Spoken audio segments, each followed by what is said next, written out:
today's goals, we're going to be learning how to listen to our soul's highest calling for our lives. And through that deep inner listening, we are going to learn to take some courageous action towards bringing that out into our lives. We're going to be supported in our community to do that. And last and most importantly, we're going to have fun in the process. That's the hope. We're going to be working towards this. And as a community coming together, the things that's going to really help us bring these goals about are three principles I think will really support us. And that's be willing to try new things, to do your best. You know, when we can do our best, the rest is we give it up for God and the rest will take care of itself. And the last is beginner's mind. You may hear some of these concepts you may have known or heard before, but the idea, maybe not, but the idea is to look at it with that beginner's mind, like a child exploring these concepts. And with that, we shall begin with some wisdom from the Bhagavad Gita on this idea of reflection. And I'm actually going to take the very first verse of the Bhagavad Gita, which is the central text in the Mahabharata, and it's the text on how to live life. How do we live life? And Dhritarashtra said, "On the holy plain of Kurukshetra, when my offspring and the sons of Pandu had gathered together eager for battle, what did they say, O Sanjaya? What did they say?" Now here we have the blind king, who is the king of the Pandavas and the Kauravas, the two warring armies, the good force and the negative force. Now symbolically, Dhritarashtra is actually symbolic of the blind mind. He's the blind mind that doesn't actually know he has these two offsprings like us. We have the goodness and we have the wickedness within us. And who is he asking for wisdom? He's asking, "O Sanjaya, O Sanjaya." And Sanjaya is symbolic. It literally means completely victorious. And he's asking his impartial wisdom, his inner intuition, on the battlefield of the day, who won? My good forces or my negative forces? Now, this is the question that we as devotees on the spiritual path must ask ourselves every day, because we are in this battle of light and dark, of our tendencies that are of the sattvic leaning towards goodness, and the other ones that are leaning towards the negative. And we're on this constant war, right? And there's a reason that the Gita takes place on a battleground. They could have taken many different places, but the sages realized that, you know, we are on this plane, this plane where we are at war, right, between the light and the dark, and that's all right, right? So we can take some wisdom from warriors themselves. You know, there's something called an AAR, which is taken from military. Now, every time military go into a mission, they have their intention. But what happens, and and after a mission, they'll look back at the mission and they go through this simple process called an AAR. And they'll say, well, what actually happened? We wanted this to happen. That was our goal. But what actually happened?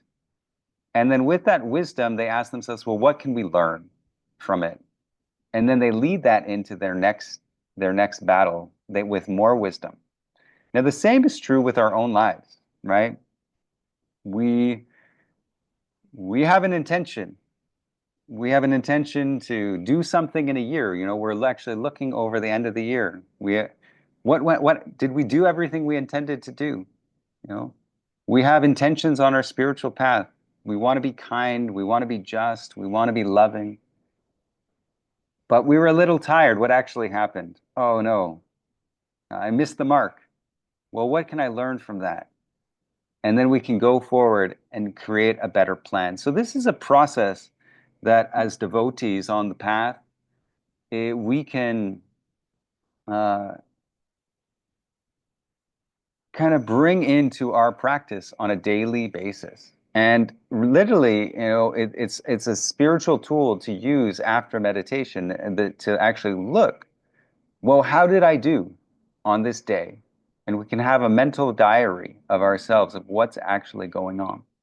So we're going to do a little exercise on this just to kind of bring it into our own field.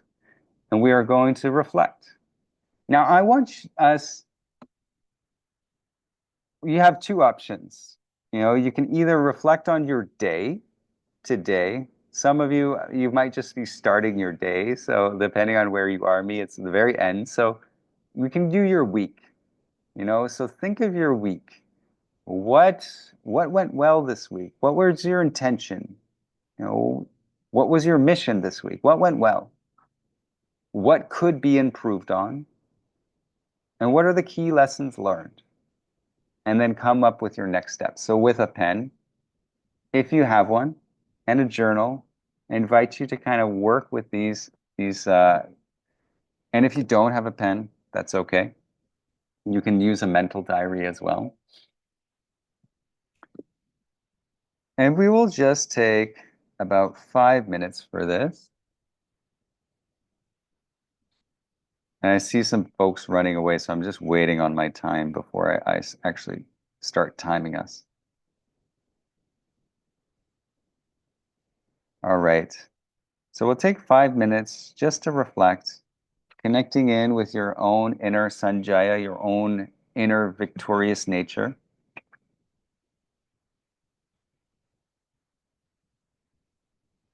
What went well?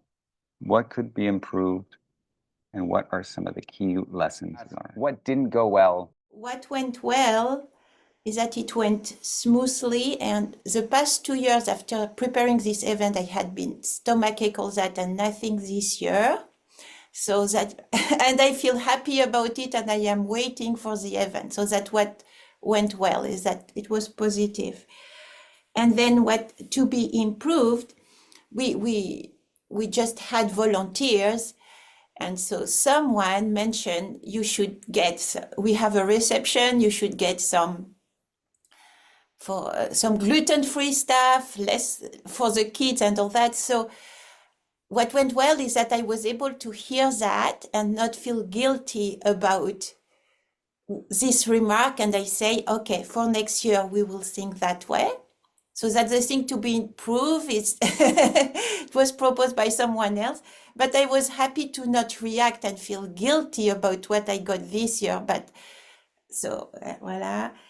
And then in general, the lesson is for this year was to begin to prepare much earlier and to be very flexible, sentient about the demand of the different people. I need to be early, I need to be late, and to not react in fear when I hear that, but to just take it with a smile. And so I will have that as my lesson in organizing, because I have had a tendency to panic when I organize. It's how would you say, it's in my psyche. So I learned that I can do it that way. And then the third thing, what to do next is that now that I feel comfortable, I have to train someone else to share my wisdom to someone else, because next year I won't be there. So Beautiful. nice to Thank do you so this. I like this technique. It's a Yeah, after action. No, how do you name it? After the after action review. After review. action review. Yeah, yeah. Yeah. So it's beautiful. Thank you so much, Gayatri, for taking that very specific example. And it really highlights the power of reflection, right? You just go through, you ask yourself 4 questions. And what did you get? You got a whole lot of wisdom of, one, that what was going well, so you can keep doing that. You found out what could be improved on. And now you have a very solid next steps and plan to move forward that's going to actually save you a lot of energy, save you a lot of time. And that was all in 5 minutes, right? And so we can continue to do this. This is the power of reflection. This is the power of reflection because, we live forward, but we learn backwards, right? We learn backwards. So it's really that learning comes through reflection. So Chris, you wanted to share? Did you have a share? No, okay, yeah. Oh, sorry. It's fine. If you were looking for someone else, then I would share, but we have one solid example already, so it's Okay. fine. Okay, perfect. Okay, great. So yeah, how I look at reflection, I look at reflection like, almost like an archaeologist might look at, they see something shiny on the ground and they're wondering, and they start to go and they like, what is that? And then they start to excavate. And then the more that they excavate, the more that that treasure begins to be revealed. And the same is true with our lives. There's so much treasure within every single day, within every single project. There's an opportunity to excavate this gold that's going to make us better human beings, right? So, but in order to do that, we need to remain curious, and that's what we did. We were curious, and we looked deep, and that brought us the greater results. So, yeah, all 5 minutes, right? I mean, how beautiful is that? You spent 5 minutes, and imagine if you spent 10, 20, 30, right? You can go really deep. But at the same time, you don't need to, and it just really shows how powerful reflection is. All right. With that, we shall move to our next piece on reflection. We'll go a little bit deeper. And so to get us moving today, we will start with the story of Viktor Frankl. Now, Viktor Frankl, many of you may know, some of you may not. I may have spoken about him before in one of these rooms with you folks. But Viktor Frankl is probably one of the most famous psychologists of the 20th century. He was known for creating unique modalities called logotherapy and this healing through meaning. Now, Viktor Frankl was a psychotherapist a Jewish psychotherapist in Nazi Austria during the 1940s. So he was taken from his practice and thrown into the concentration camps. And everything was taken from his wife, his mother, his father. Everything was taken. The manuscript that he had been working on for years with all his concepts of the unique form of therapy that he had been studying and building, taken from him. And there he was, working for 12 to 14-hour days in a situation that treated him less than treated him like a wild animal, without any dignity and respect, no food. And while Frankl was there, he looked at the world differently than many of the people that were in the concentration camps. While many of the people were asking the question, why is this happening to me? What's going on? How could they do this? He found the people that survived, they were asking a different set of questions. They were asking, what is this for? Frankl had a unique philosophy. He believed that, he said, ultimately man should not ask what the meaning of his life is, but he must recognize that it is he who is asked. Who are we asked? He said, we are asked by life. Life is asking us. So he asked the question, what is the question that I'm being asked? What am I here to learn? What's the gift in this? What's the opportunity here? And through asking himself this set of questions, he thought, well, I'm a logotherapist. I believe that, life is inherently meaningful. So there must be a meaning to this. What's the meaning? What does this mean? What does this mean?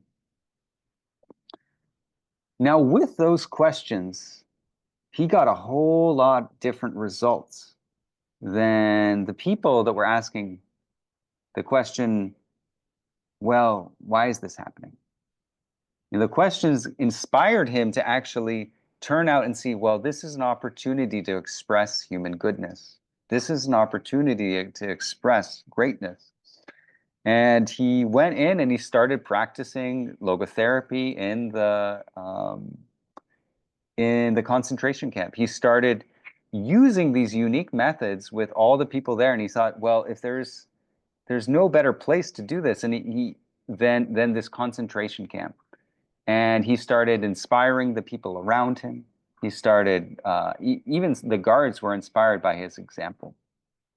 And when he left the concentration camps, he proved that his unique form of therapy, logotherapy, worked. And that was all a result of the questions that he asked himself. Now, that's the power of questions. The questions that we ask ourselves are literally doors to universes. Why me will lead you to a different door, or for me, what is this for? What's the meaning of this? Will open a door. So the questions that we ask ourselves are very, very powerful things. Now, Socratic dialogue is a unique form of questioning, which has us ask these powerful questions to find our own inner wisdom. So with that, we're going to ask ourselves some practical questions. I thought it's the end of the year, and we're looking back, and we're going to ask, there's a handful here. We're going to have 10 minutes to do some reflecting on these questions. And we will ask ourselves, reflecting on our year,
for about 5 minutes through our reflection, another 5 minutes to go deep in this question.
About 2 minutes left.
Yeah, we'll just do another reflection back.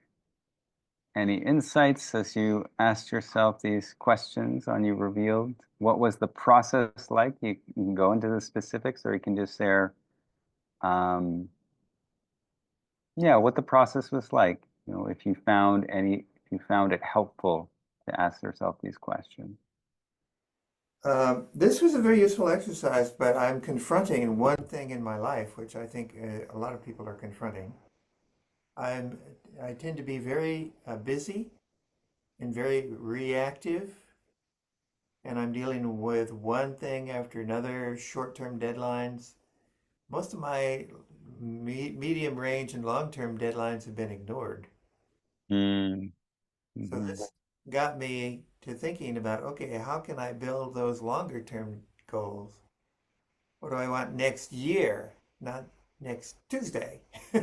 mm, What are mm, my, beyond the deadlines to try, I've been trying to learn how to separate the urgent from the important. mm, Often the mm, important things don't rise up and scream at you, here's a deadline, you got to do this. You have to think about them and plan for them. And so that's what I'm doing is I'm coming up with that insight that I have been tending to be really reactive rather than proactive. mm. Yeah, it's beautiful.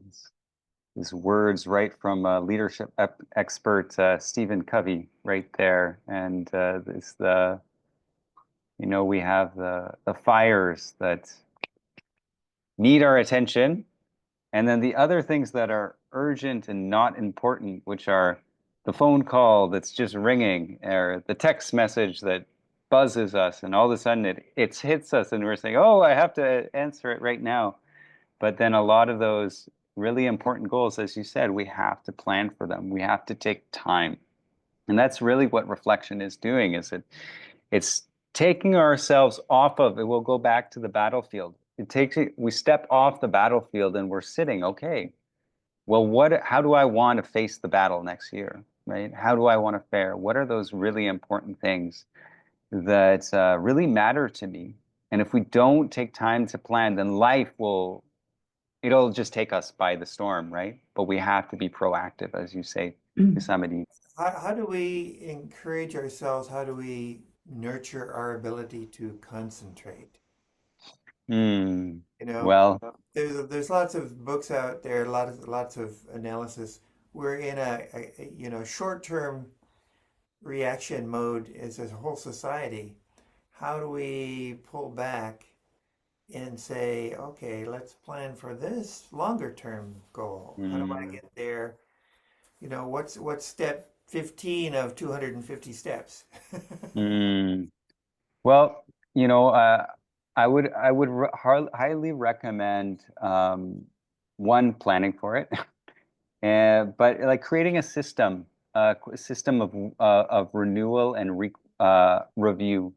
So we have daily review, and then I recommend a year-end review.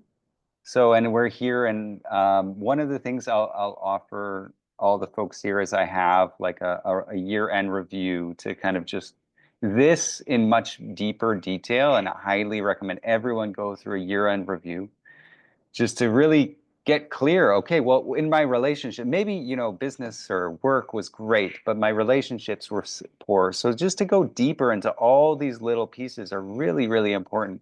So getting a really high level year-end review, and then setting up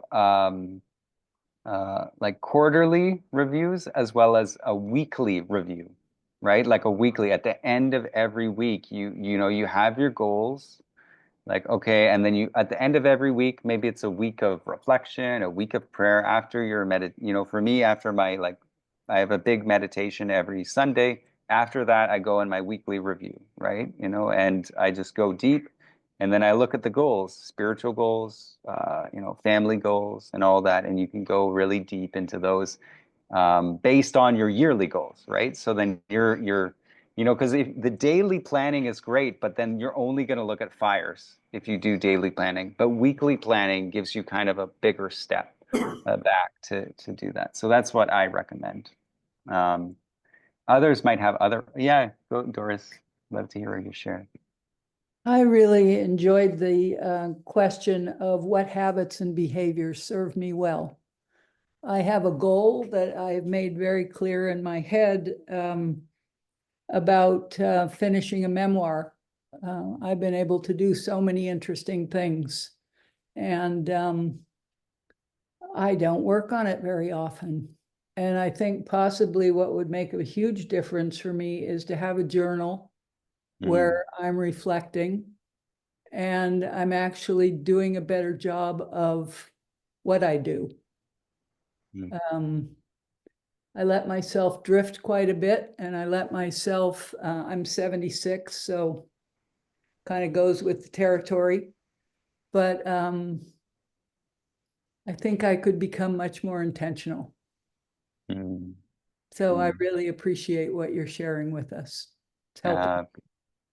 Thank you, Doris. And I'm going to appreciate reading that memoir when it's done through the power. Yeah, it's you know, I know that you have a lot of gifts and wisdom to share, you know, and I think one of the greatest gifts we can do is tell our stories, because they, like a question, they're a doorway into a whole world. So, you know, and they can inspire other people to think more broadly than they had. Yeah, exactly. And the world needs that. That's what the world needs for sure right now. Beautiful. Thank you, Doris. I think this has been really interesting from the standpoint I'm also 76, so I share a lot of what's been said. And I think for me, it's been really pinpointing what is the ultimate goal of this life. What is it that we seek to move towards as we practice our sadhana and our daily practices, and prioritize from there backwards almost. That for me to keep that ultimate goal in mind means on a regular basis, I bring that into the smaller things and the smaller, closer goals that we do. Thanks. No, thank you for sharing. And this is really, you know, this is sort of why I open this up with the Gita, right? Because the Gita talks about the three goals of human existence. One, the goal of just the battle of, you know, our fight between morality and, you know, goodness and wickedness. But then it's also the goal of self-realization, right? And that which where it's the battle of our sense tendencies, which we're on constant, you know, that we're actually the goal is to be raise our energy up, right? And that's why we're here. And so this, you know, when we can keep that higher goal, and I really appreciate your share, because that's the number one, right? Always has to be number one, and when that's taken care of, you know, the rest tends to take care of itself. But not, you know, I mean, like, you can't just focus on the spiritual, because, you know, we have, you know, part of the battle is to be in the world, right? And that's why, you know, unless it's not, you know, unless that's not our dharma, right? And we're a sadhu in the Himalayas, but that's our own work, and, you know, that's a different type of yoga, right? And I know all of you folks, as you're in this field, we're karma yogis here. We have to be in the world, so and bringing our bhakti as well. So that's why we're here. So moving on to our next and sort of leaning to our final close. No, we actually have two little pieces left. Has anyone ever had a question when you were asking yourself a question, but you got the wrong answer? You know, like you asked you said, okay, what should I do here? You looked in and you asked yourself this question, and then you said, yeah, I should eat that chocolate cake. That's going to make me feel better. You ever have that happen to you? Am I the only guy? Yeah. So what's going on there? You know, what's going on, you know, during that time? You know, during that time, that is the battle, and he's my offspring, the sons of Pandava and the Kurishretras. So these are the natures within us. We have the Pandava nature, the goodness. We have the Kurishretra nature, and we're the blind mind. The blind mind is asking, and when we're not paying attention, and when we're in our lower nature, we're going to listen to the Kurishretras, and we're going to have that chocolate cake, even though it was the second one we had, and we probably shouldn't have had it, right? So that is the last and final session. We're going to be talking about how do we discern? How do we discern which one to listen to? So Thich Nhat Hanh, which many of you probably know, the renowned spiritual Buddhist teacher, was asking himself a question of what he should do with his life when he felt called to stay in Vietnam to help his people. But at the same time, if he left Vietnam, he had this idea of, well, maybe if I leave Vietnam, I can bring more awareness to the violence and the injustices that is happening there. And he was wondering, what should I do in this moment? Which many of us are asked this question, what should I do? Should I do this? Should I do that? And what Thich Nhat Hanh is what many of us need to do on that spiritual level. He went within.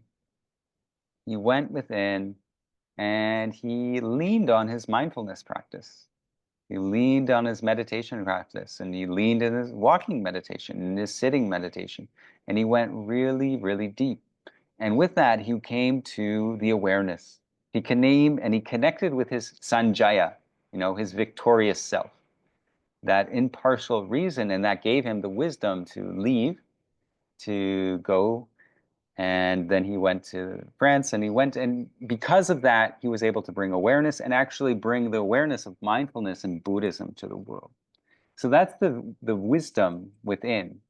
So that's the conscience, right? The conscience is this inner knowing, this inner intuitive wisdom. And this is our connection to our soul. This is the connection to our higher nature. We all have it. This piece of us that knows the right response to any given moment. This is the power that we are endowed with human beings. And the conscience is always right. It's guiding us to what we need to do in any given moment. Just the other day I was working with somebody, and their goals, they had very concrete goals that they were working towards. And they said, my goal is to do X, Y, and Z. And it's really, it was their dharma. It was what they were supposed to do. And when they were asking themselves, what should I, what should my next step be? And they went within, they paused, they found that space of meditation. And it said, rest. It said, rest, be still. Which is so counterintuitive to our world, which was go, go, go. But they had health challenges. They had, and their inner wisdom said, rest, because if you rest, you're going to get the energy you needed. Had she kept going, had she went with the mind and just kept going, pushing, pushing, pushing, she wouldn't have reached that goal.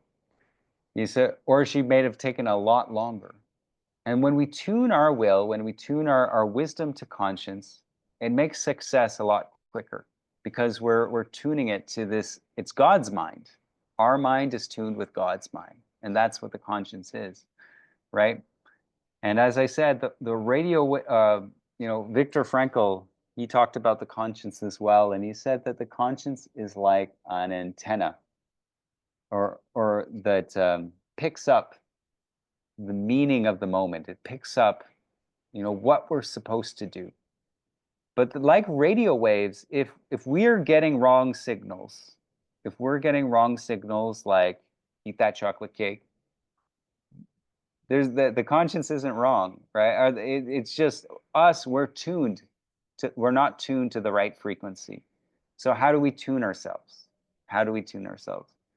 Now, there's many different ways. I'm going to share a couple right now.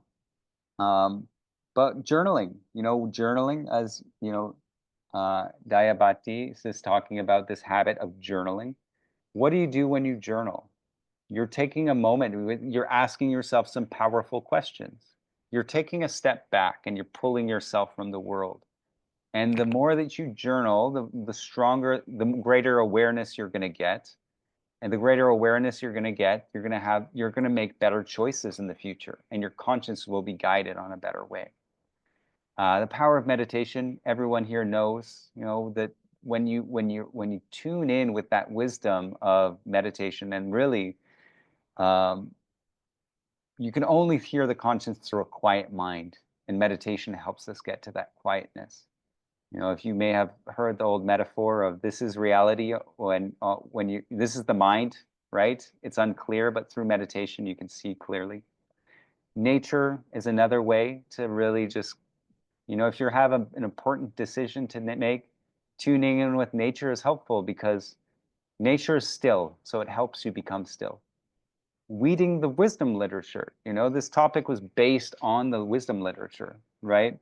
So the more that we read the wisdom literature, things like the Gita, the Bible, the Torah, the more we're educating our conscience. So then that voice becomes stronger. So along with journaling, I highly recommend, if you don't already, continue to study the wisdom literature on a daily basis, if not a weekly basis, because that becomes like an aid. The voice of your guru becomes an aid that's just speaking to you regularly. I know, if you read the wisdom of your guru regularly on a daily basis, you're going to hear his voice really clear because he's going to be talking in those texts, right? Learning from others helps as well. And carrying on a dialogue with your conscience. So asking yourself in a moment of choice, just what should I do? Should I eat that chocolate cake? I keep going with this chocolate cake often, but I don't know why. Maybe someone needs to hear it. And is this really going to make me happy? Is this going to make, think of your number one goal. Think of your number one goal. Is this really going to make me happy? And you ask yourself that question. And then listening to the inner wisdom, right? We may ask ourselves the question, but if we don't pause, and this is really important to pause and listen to the inner wisdom. If we don't pause and listen when we ask the question, we'll just keep going, right? On to the next thing. And the final and really one of the most important things is that we take action based on, what the wisdom that we hear. Because the more that we listen to our conscience, the stronger we develop that relationship through listening. So conscience is a lot closer than we think. While these are all habits to strengthen our conscience, as we did this reflection exercises, a lot of you just pause for a moment and you said, well, this is what I need to do. I need to journal, or, this went well, this didn't go well, right? So it's a lot closer. You've developed it through, a lot of lifetimes, a lot of work has helped you strengthen your relationship with your conscience. So it's a friend. But like any friend, your relationship with it can get better. And those things that I just mentioned are habits that can help strengthen that voice. So it's just right there and anytime you need it, right? Now, if we look at some wisdom from three great thinkers, we have Socrates, who says, know thyself.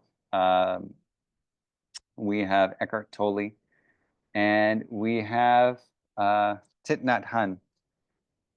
And I mean, there's so many others. I just grabbed these ones, but the wisdom is just to come into stillness, and we've been talking about that. Is to really come into the stillness. I love Eckhart Tolle has a beautiful practice on tuning in with our inner wisdom, and he says just to come into the body. If you just remember, just for a moment, you're thinking of something we've been, come into the body and rest in that present moment. Feel your hands. Nothing to do, nothing to be. Find that stillness.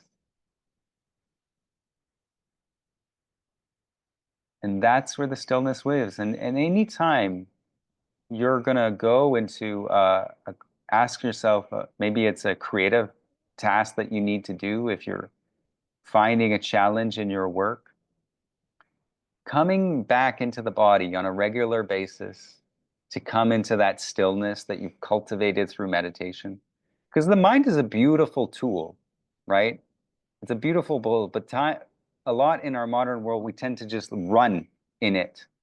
But the more that we connect with stillness, what are we connecting with? We're connecting with source, right?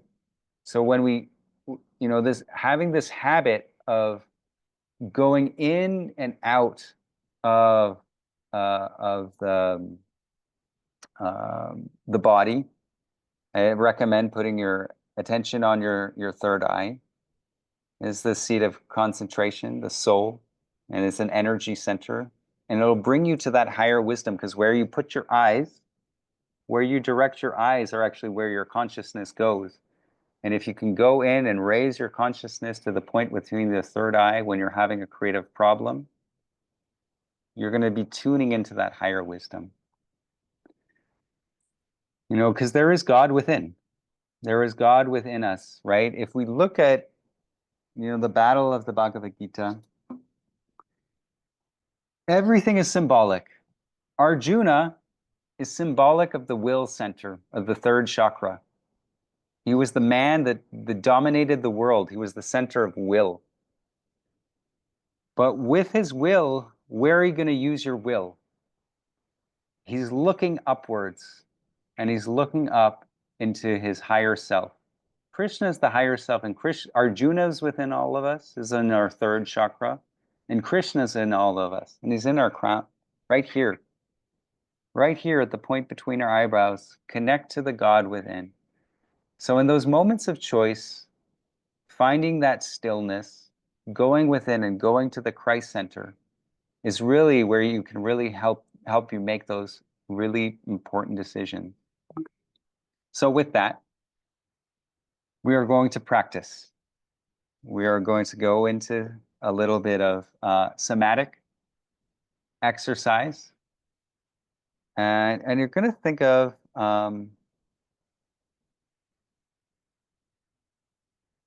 something that that you've been challenged with. Think of a challenge in your life where you're being challenged by something in your world. What do I need to learn from this challenge? What is the opportunity here, and how can I solve this problem? And before you go, well, just ask yourself, so just coming to that place of stillness, connecting within, bring our attention to the Christ center, breathing into our bellies, feeling our body.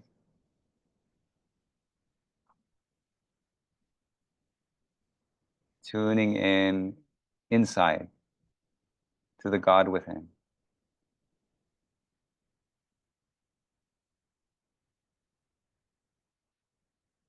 Feeling our feet.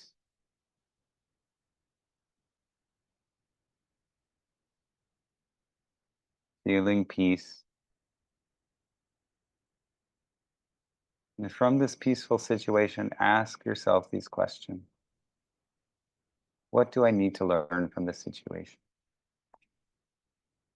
What's the opportunity here, and how can I solve this problem?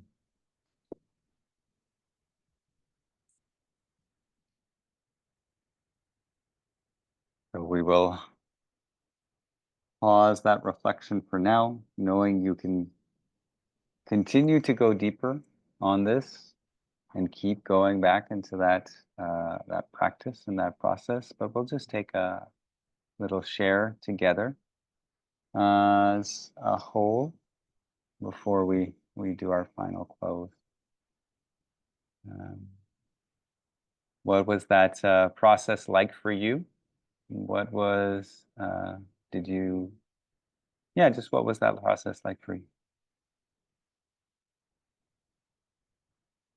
Yeah, go for it, Patricia. It was really good. When I was younger, I didn't listen to my intuition, but I listened to my call to duty.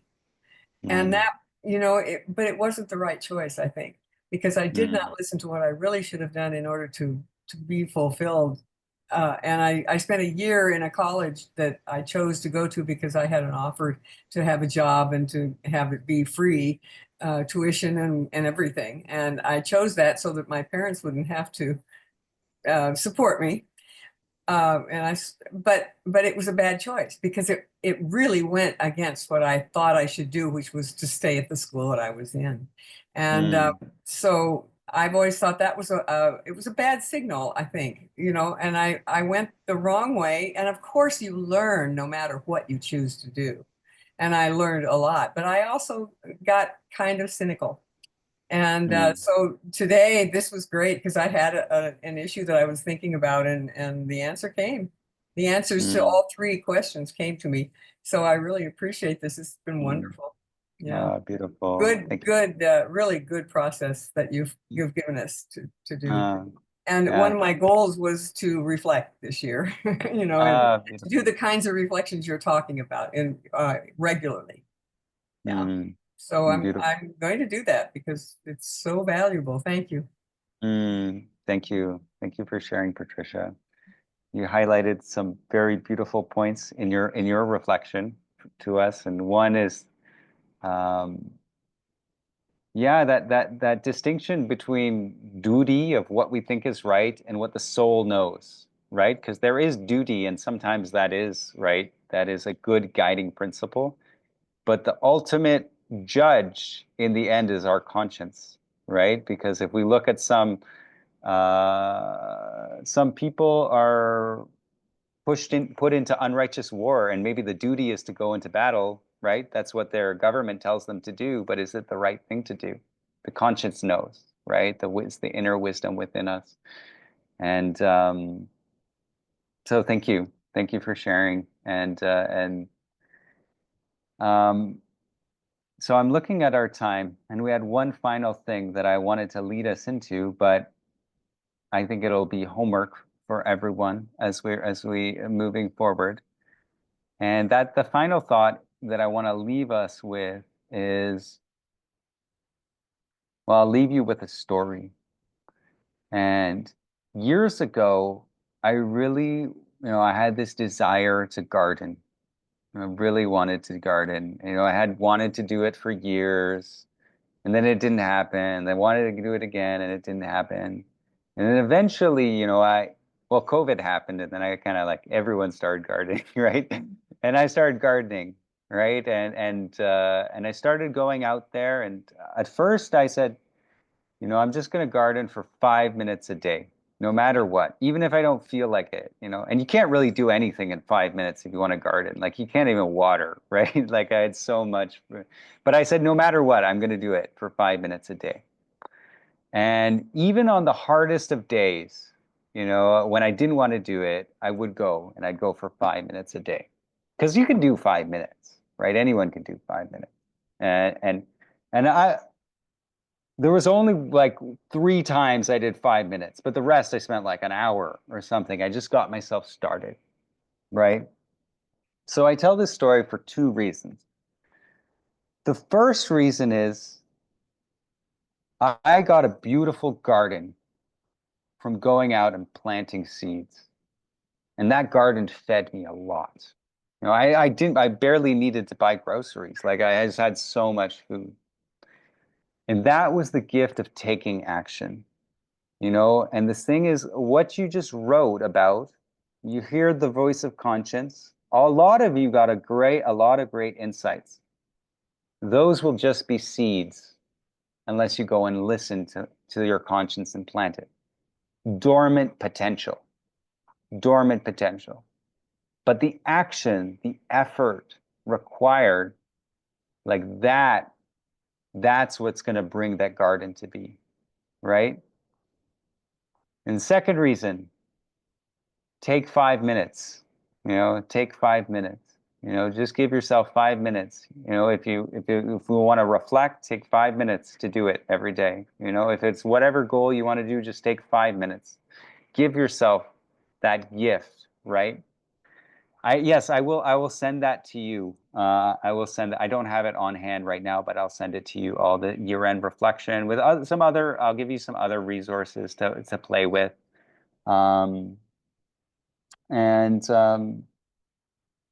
yeah, some other resources. And I'll leave you with one question, to ask yourself, what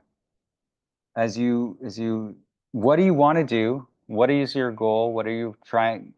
And then ask yourself, well, actually, I'm going to give you 3 questions. What might go wrong? Ask yourself, what might go wrong in doing this? And then plan around it. Then what's my plan? Because once we start to, it's a war out there. It's a battle. Your kurtavas are going to try to get you to not do it.